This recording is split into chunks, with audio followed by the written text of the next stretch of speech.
Hi all, എല്ലാവർക്കും tech P S സിയുടെ മറ്റൊരു വീഡിയോയിലേക്ക് സ്വാഗതം. IEO പരീക്ഷയിൽ ആദ്യ റാങ്കുകളിൽ തന്നെ ഇടം നേടാൻ ആഗ്രഹിക്കുന്നവരാണ് നിങ്ങൾ. കഴിഞ്ഞ IEO പരീക്ഷയ്ക്ക് ഏറ്റവും അധികം വിജയികളെ സൃഷ്ടിച്ച ടെക് പി എസ് സിയുടെ മൂന്നാമത്തെ IEO ബാച്ച് ആരംഭിക്കുകയാണ്. കേരളത്തിലെ ഏറ്റവും മികച്ച മെൻറ്റർ നയിക്കുന്ന ഏറ്റവും അധികം ഫാക്കൽറ്റികൾ ഉൾപ്പെടുന്ന കോഴ്സാണ് ടെക് പി എസ് സിയുടേത്.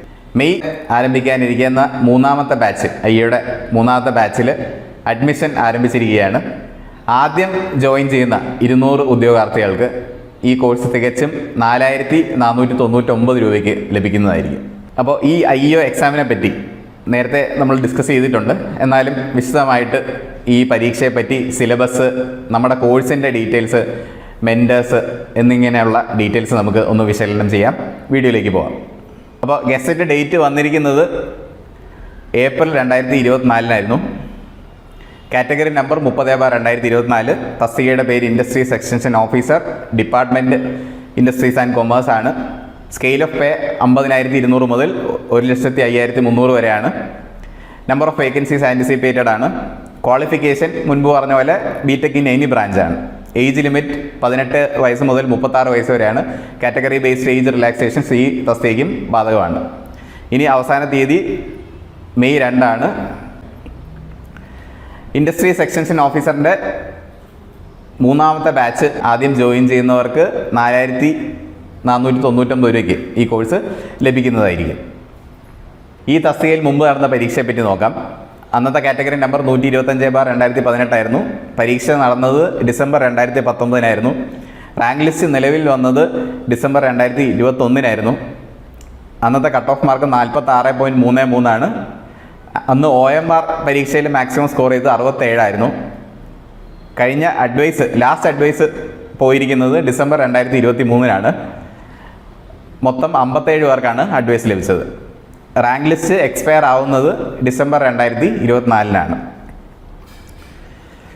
ഇനി ജോബ് റോള്, ഈ തസ്തിക ഒരു BTech ഉദ്യോഗാർത്ഥിക്ക് ലഭിക്കുന്ന വളരെ എലൈറ്റ് പോസ്റ്റുകളിലൊന്നാണ്. ഇപ്പോൾ ജോബ് റോൾ എന്തൊക്കെയാണ് എന്ന് നോക്കാം. ഇൻഡസ്ട്രീസ് എക്സ്റ്റൻഷൻ ഓഫീസർ എന്ന പേര് സജസ്റ്റ് ചെയ്യുന്ന പോലെ തന്നെയാണ് ജോബ് റോൾസ് വരുന്നത്.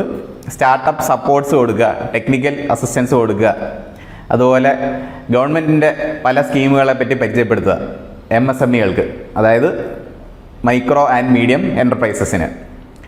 അതുപോലെ ഓണ്ടർപ്രണേഴ്സിനും അപ്കമ്മിങ് ഓണ്ടർപ്രണേഴ്സിന് ബിസിനസ് ഓപ്പറേഷൻസിനെ പറ്റി ഒരു ഗൈഡൻസ് കൊടുക്കുക. അതുപോലെ പൊട്ടൻഷ്യൽ ഇൻഡസ്ട്രീസിനെ ഐഡൻറ്റിഫൈ ചെയ്ത് അവർക്ക് ഗ്രോത്തിന് സഹായകമാവുന്ന ഗവൺമെൻറ് പോളിസീസും സ്കീംസും ഒക്കെ പരിചയപ്പെടുത്തുക. ഓണ്ടർപ്രണേഴ്സിന് പുതുതായിട്ട് ബിസിനസ് തുടങ്ങാൻ ആഗ്രഹിക്കുന്നവർക്ക് രജിസ്ട്രേഷൻസും മാൻഡേറ്ററി ക്ലിയറൻസ് ഒക്കെ ലഭിക്കുന്നത് എങ്ങനെയാണ് എന്നുള്ളത് അഡ്വൈസ് ചെയ്യുക, അതിനെ അവർക്ക് സഹായം ആകുക. അതുപോലെ MSMEസിന് ബാങ്ക് ലോൺസ് അവരുടെ പ്രോജക്ട്സിന് എങ്ങനെ ലഭിക്കാം, എന്തൊക്കെ സ്കീംസ് ഉണ്ട് എന്നുള്ള അഡ്വൈസുകൾ കൊടുക്കുക. ഇങ്ങനെയുള്ളതാണ് പ്രധാനമായും ജോബ് റോളായിട്ട് വരുന്നത്. ഇനി പ്രൊമോഷൻസ് നോക്കാം. ആദ്യം ഇൻഡസ്ട്രീസ് എക്സ്റ്റൻഷൻ ഓഫീസറായിട്ട് ജോയിൻ ചെയ്യുന്നു. അതിനുശേഷം അസിസ്റ്റൻറ്റ് ഡിസ്ട്രിക്ട് ഇൻഡസ്ട്രീസ് ഓഫീസറായിട്ട് പ്രൊമോട്ടഡ് ആവും. അതിനുശേഷം അസിസ്റ്റൻറ്റ് ഡയറക്ടർ ആവും, ഡെപ്യൂട്ടി ഡയറക്ടർ ആവും, അതിനുശേഷം ജോയിൻറ്റ് ഡയറക്ടർ, ഏറ്റവും ഒടുവിൽ അഡീഷണൽ ഡയറക്ടർ എന്ന തസ്തികയിലേക്കാണ് വരുന്നത്. അതിന് മുകളിലുള്ള ഒരു തസ്തികയേ ഉള്ളൂ, ഡയറക്ടറായിട്ടാണ്. അതൊരു IAS തസ്തികയാണ്. ഇനി സിലബസ് നോക്കാം. 6 ഭാഗങ്ങളായിട്ടാണ് സിലബസ് വരുന്നത്.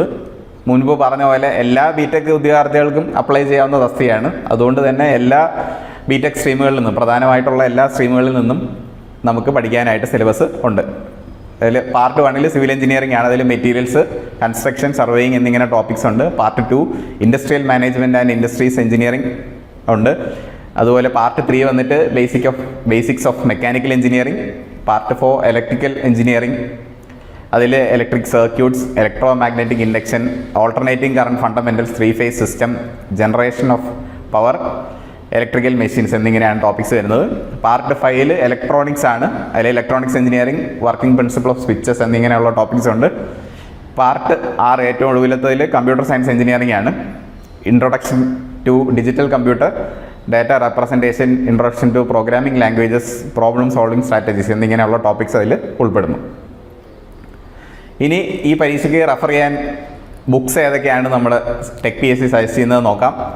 അതിൽ basic mechanical engineering by MP Poonia and SV Sharma ഉണ്ട്. Industrial engineering by O P Khanna ഉണ്ട്. ബേസിക് സിവിൽ എഞ്ചിനീയറിംഗിലാണെങ്കിൽ elements of civil engineering by Anurag ഉണ്ട്. ബേസിക് ഇലക്ട്രിക്കൽ എഞ്ചിനീയറിംഗിൽ basic electrical engineer by V K Mehta. Basic electronic എഞ്ചിനീയറിംഗിൽ electronic mechanic നിമിയുടെ book. അതുപോലെ basic computer science എഞ്ചിനീയറിംഗിൽ computer fundamentals by Anita Goyal എന്നിങ്ങനെയുള്ള books refer ചെയ്യുക. ഇത് ബേസിക് ബുക്സ് ആയിട്ട് ഇത്രയും ബുക്കുകൾ വയ്ക്കുക. അതിൽ കൂടുതൽ ബുക്സ് റെഫർ ചെയ്യാൻ പറ്റിക്കഴിഞ്ഞാൽ നല്ലത് തന്നെയാണ്. എന്നാലും ബേസിക് സിലബസ് കവർ ചെയ്യാനായിട്ട് ഈ ബുക്കുകൾ ആണ് ഞങ്ങൾ സജസ്റ്റ് ചെയ്യുന്നത്.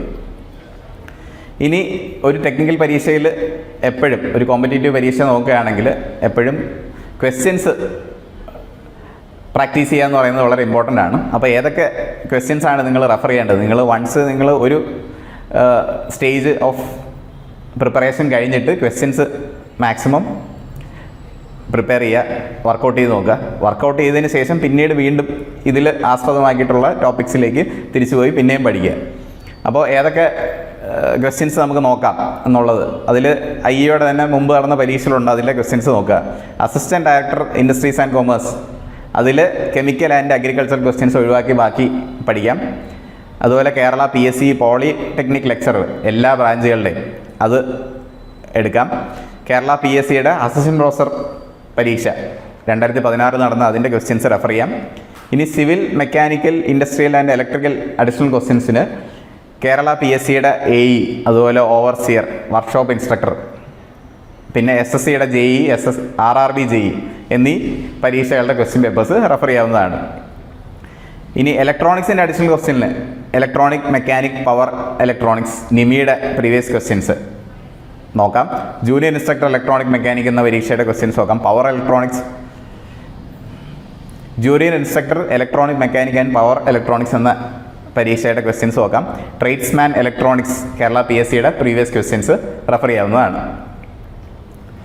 ഇനി മുമ്പ് നടന്ന പരീക്ഷയിൽ നമ്മുടെ റിസൾട്ടാണ് കാണുന്നത്.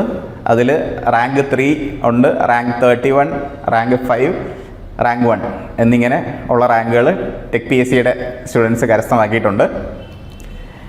ഇനി ഞാൻ നേരത്തെ പറഞ്ഞ പോലെ IO പരീക്ഷയിൽ നമ്മുടെ കേരളത്തിലെ ഏറ്റവും മികച്ച മെൻറ്ററാണ് നമ്മുടെ IO പരീക്ഷ നയിക്കുന്നത് സജീവ് സാറാണ്. അദ്ദേഹം 25ഓളം PSC ലിസ്റ്റിൽ ഉൾപ്പെട്ടിട്ടുള്ള ആളാണ്. MTech in machine design, BTech mechanical എഞ്ചിനീയറിംഗിലാണ്. 11 വർഷത്തെ ടീച്ചിങ് എക്സ്പീരിയൻസും ഉണ്ട്. കോമ്പറ്റേറ്റീവ് പരീക്ഷകളിലും അദ്ദേഹത്തിന് 5-ലധികം വർഷം എക്സ്പീരിയൻസ് ഉണ്ട്. ഇനി സിവിൽ എഞ്ചിനീയറിംഗ് എന്ന ടോപ്പിക് ആരൊക്കെയാണ് ഹാൻഡിൽ ചെയ്ത് നോക്കാം. ഗായത്രി സുജ എന്ന ടീച്ചറുണ്ട്. അദ്ദേഹം MTech ഇൻ സ്ട്രക്ചറൽ എഞ്ചിനീയറിംഗ് ആണ്, BTech സിവിൽ എഞ്ചിനീയറിംഗ് ആണ്. 8 വർഷത്തെ ടീച്ചിങ് എക്സ്പീരിയൻസ് ഉണ്ട്. PSC ലിസ്റ്റുകളിൽ ഉൾപ്പെട്ടിട്ടുണ്ട്. എല്ലാ ഫാക്കൽറ്റികളിലും മിനിമം 3 ലിസ്റ്റിലെങ്കിലും ഉൾപ്പെട്ടിട്ടുള്ളവരാണ്. അതുപോലെ സിവിൽ എഞ്ചിനീയറിംഗിൽ ആതിര AS എന്ന് പറഞ്ഞ ടീച്ചറുണ്ട്. MS ഇൻ സ്ട്രക്ചറൽ എഞ്ചിനീയറിംഗ് ആണ്, BTech ഇൻ സിവിൽ എഞ്ചിനീയറിംഗ്. അദ്ദേഹം വേരിയസ് PSC ലിസ്റ്റുകളിൽ ഉൾപ്പെട്ടിട്ടുണ്ട്. അനു എന്ന് പറഞ്ഞ ടീച്ചറുണ്ട്. BTech honours in civil engineering, 4 വർഷത്തെ ടീച്ചിങ് എക്സ്പീരിയൻസ്. ഇനി ഇൻഡസ്ട്രിയൽ മാനേജ്മെൻറ്റ് ആൻഡ് ഇൻഡസ്ട്രിയൽ എഞ്ചിനീയറിംഗിൽ ഒരു വളരെ പ്രഗത്ഭനായിട്ടുള്ള ഒരു സാറുണ്ട്, doctor Vipin Gopan. PhD in manufacturing management ആണ്. അതുപോലെ ME in manufacturing system, BTech in mechanical പ്രൊഡക്ഷനിലാണ്. വേരിയസ് കേരള PSC SSC ലിസ്റ്റിലൊക്കെ ഉൾപ്പെട്ടിട്ടുണ്ട്. അതുപോലെ ഇൻഡസ്ട്രിയൽ മാനേജ്മെൻറ്റിൽ മൃദുല എന്ന് പറയുന്ന ടീച്ചറുണ്ട്. PhD scholar in management, MTech in industrial engineering, BTech in industrial engineering ആണ്. ഇനി ബേസിക് മെക്കാനിക്കൽ എഞ്ചിനീയറിംഗ് ആരൊക്കെയാണ് ഹാൻഡിൽ ചെയ്യുന്നത് നോക്കാം. സജീവ് സാറുണ്ട്, മുൻപ് നമ്മുടെ മെൻറ്ററായിട്ടുള്ള സജീവ് സാർ ഹാൻഡിൽ ചെയ്യുന്നുണ്ട്. അരവിന്ദ് സാറുണ്ട്, MTech ഇൻ എഞ്ചിനീയറിംഗ് ഡിസൈൻ ഉണ്ട്. BTech മെക്കാനിക്കൽ എഞ്ചിനീയറിംഗ് ആണ്, 10 വർഷത്തെ ടീച്ചിങ് എക്സ്പീരിയൻസ് ഉണ്ട്. ഒരുപാട് PSC ലിസ്റ്റിൽ ഉൾപ്പെട്ടിട്ടുണ്ട്. രാകേഷ് ചന്ദ്രൻ എന്ന് പറയുന്ന സാറുണ്ട്. അദ്ദേഹം MTech ഇൻ മാനുഫാക്ചറിങ് എഞ്ചിനീയറിംഗ് ആണ്, BTech ഇൻ മെക്കാനിക്കൽ എഞ്ചിനീയറിംഗ്, 8 വർഷത്തെ ടീച്ചിങ് എക്സ്പീരിയൻസ് ഉണ്ട്. വേരിയസ് PSC ലിസ്റ്റിലും ഉൾപ്പെട്ടിട്ടുണ്ട്. ഇലക്ട്രിക്കൽ എഞ്ചിനീയറിംഗ് 2 ഫാക്കൽറ്റികളാണ് ഹാൻഡിൽ ചെയ്യുന്നത്. അതിന് ആർച്ച P ലാൽ എന്ന് പറയുന്ന ടീച്ചറുണ്ട്. PhD നാവിഗേഷൻ ആണ്, ഓൺഗോയിങ് ആണ് PhD. MTech guidance and navigation കൺട്രോളിലാണ്. BTech ഇലക്ട്രിക്കൽ ആൻഡ് ഇലക്ട്രോണിക്സിലാണ്. വേരിയസ് PSC ലിസ്റ്റിൽ ഉൾപ്പെട്ടിട്ടുണ്ട്. ഭരത് സാറുണ്ട്, അദ്ദേഹം MTech ഇലക്ട്രിക്കലിലാണ്, BTechും ഇലക്ട്രിക്കൽ, 6 വർഷത്തെ ടീച്ചിങ് എക്സ്പീരിയൻസ് ഉണ്ട്. വേരിയസ് PSC ലിസ്റ്റിൽ ഉൾപ്പെട്ടിട്ടുണ്ട്. ഇലക്ട്രോണിക്സ് എഞ്ചിനീയറിംഗിലാണെങ്കിൽ അപർണ എന്ന് പറയുന്ന ടീച്ചറുണ്ട്. MTech in signal processing, BTech in electronics and communication engineering, 6 വർഷത്തെ ടീച്ചിങ് എക്സ്പീരിയൻസ് ഉണ്ട്. വേരിയസ് PSC ലിസ്റ്റിലുണ്ട്. അജിന എന്ന് പറയുന്ന ടീച്ചറുണ്ട്. എംടെക് ഇൻ പ്രോസസ്സിംഗ് ആണ്, signal processing, BTech in electronics and communication engineering, 6 വർഷത്തെ ടീച്ചിങ് എക്സ്പീരിയൻസ് ഉണ്ട്. അതുപോലെ നൂറ എന്ന് പറയുന്ന ടീച്ചറുണ്ട്. MTech in cyber forensic and information technology, BTech in electronics and communication engineering, 8 വർഷത്തെ ടീച്ചിങ് എക്സ്പീരിയൻസ് ഉണ്ട്. അശ്വതി എന്ന് പറയുന്ന ടീച്ചറുണ്ട്. MTech in applied electronics and communication, BTech in electronics and communication, 6 വർഷത്തെ ടീച്ചിങ് എക്സ്പീരിയൻസ് ഉണ്ട്. ഇനി കമ്പ്യൂട്ടർ സയൻസ് എഞ്ചിനീയറിംഗ് എന്ന് പറയുന്ന ബ്രാഞ്ചിലാണെങ്കിൽ IOയുടെ ഭാഗങ്ങൾ ഹാൻഡിൽ ചെയ്യുന്നത് വിജി എന്ന് പറയുന്ന ടീച്ചറുണ്ട്. MTech in network engineering, BTech in computer science and engineering, various PSC ലിസ്റ്റിൽ ഉൾപ്പെട്ടിട്ടുണ്ട്. അതുപോലെ റോബിൻ ബാബു എന്ന് പറഞ്ഞ സാറുണ്ട്. BTech in computer science engineering and open fintech Bangalore, പ്രോഗ്രാമിംഗിൽ എക്സ്പേർട്ടാണ് അദ്ദേഹം. അപ്പോൾ ഇങ്ങനെ ഒരു നീണ്ട ഒരു ലൈനപ്പ് ഓഫ് ഫാക്കൽറ്റി തന്നെ നിങ്ങളെ ഏറ്റവും മികച്ച റാങ്കിലേക്ക് നയിക്കാനായിട്ട് ടെക് PSCയുടെ കോഴ്സിൽ ഉൾപ്പെട്ടിട്ടുണ്ട്. നമ്മുടെ മെൻറ്റർ ഞാൻ നേരത്തെ പറഞ്ഞ സജീവ് സാറ് 25ഓളം ലിസ്റ്റിൽ ഉൾപ്പെട്ടിട്ടുള്ളതാണ്. അപ്പോൾ ടെക് PSCയുടെ IOയുടെ കോഴ്സ് താല്പര്യമുള്ളവർ ജോയിൻ ചെയ്യുക. ഏറ്റവും പുതിയ ബാച്ച്, അതായത് 3ാമത്തെ ബാച്ച്, ആദ്യം ജോയിൻ ചെയ്യുന്ന 200 പേർക്ക് ഫീ ഡിസ്കൗണ്ട് ഉണ്ട്. 4499 രൂപയ്ക്കാണ് ലഭിക്കുന്നത്. അപ്പോൾ താഴെ കാണുന്ന നമ്പറിൽ കോൺടാക്റ്റ് ചെയ്ത് നമ്മുടെ കോഴ്സിൽ ഭാഗമാകും. നമ്മുടെ കോഴ്സുകളെല്ലാം നമ്മുടെ തന്നെ ആപ്പിലൂടെ തന്നെയാണ് ലഭിക്കുന്നത്. എല്ലാ ഡിവൈസിലും ഈ കോഴ്സുകൾ ആക്സസ് ചെയ്യാം. ലൈവ് ക്ലാസ്സസ് ലഭിക്കും. കൂടാതെ റെക്കോർഡ് ക്ലാസ്സസ് ഉണ്ട്. പിന്നെ നിങ്ങൾക്ക് PDF ഷോർട്ട് നോട്ട്സ് ലഭിക്കും. പ്രീവിയസ് ഇയർ ക്വസ്റ്റ്യൻസ് എല്ലാം വർക്കൗട്ട് ചെയ്ത് ലഭിക്കും. 20ഓളം മോഡൽ പരീക്ഷകൾ നമ്മൾ കണ്ടക്ട് ചെയ്യും. ഫീ 1 ടൈം പേയ്മെൻ്റ് ആണ്. വൺസ് പേ ചെയ്ത് കഴിഞ്ഞാൽ എക്സാം എന്നാണോ അന്ന് വരെ നിങ്ങൾക്ക് ഈ കോഴ്സ് ലഭിക്കുന്നതായിരിക്കും. വൺസ് കോഴ്സ് ക്ലിയർ ചെയ്ത് കഴിഞ്ഞാൽ ഫ്രീ ആയിട്ട് ഇൻ്റർവ്യൂ ഗൈഡൻസും നമ്മൾ പ്രൊവൈഡ് ചെയ്യുന്നതായിരിക്കും. അപ്പോൾ എല്ലാവർക്കും വിജയാശംസകൾ നേരുന്നു. Thank you for watching from tech PSC.